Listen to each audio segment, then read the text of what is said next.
3 මං අදිනා මෙතන වතුර හරිද මේ වතුර තියෙන්නේ මේව උඩ දාපම හරියට ඇල්ලුවොත් මං දෙනවා 1000ක් කයියක් දෙනවා 1000 ඔගේ ඔගේ යාළුවනේ නියමයි රෙඩි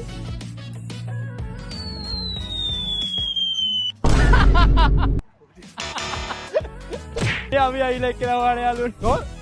මේ මොනවා වගේද තියෙන්නේ මේ වාට තියෙන මම මේ උඩ දාන මේ වතුර එක හරියට ඇල්ලුවොත් රුපියල් 1000ක් දෙනවා අල්ල ඇල්ලුවා යාළුවනේ අපිට හම්බුණා තව යාළුවෙක් අල්ල බලමු හරියට ඇල්ලුවා රුපියල් 1000ක් දෙන රෙඩි 1 2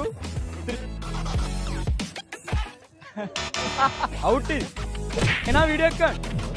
වතුර හරිද වාට තියෙන්නේ මම මේ උඩ දානවා අල්ලන්න හරිද රෙඩි 1 2 3 ඒක සම්තින් නෑ ඒකට විනිශ්චය මණ්ඩලයේ හැටියට අපි දෙමු ජජ්මන්ට් එක ඒක කුඩුන්නේ නෑ ඒක මේ මෙතනින් මේ උනේ හරිද එයා හොඳයි හරිද අපි දෙමු 1000 යාළුවනේ නියමයි නැත්තම් අනිත් අය එහෙමවත් ඇල්ලුවේ නෑනේ ඒ හින්දා ෆලෝ කරන්න කියලා ෆලෝ කරන්න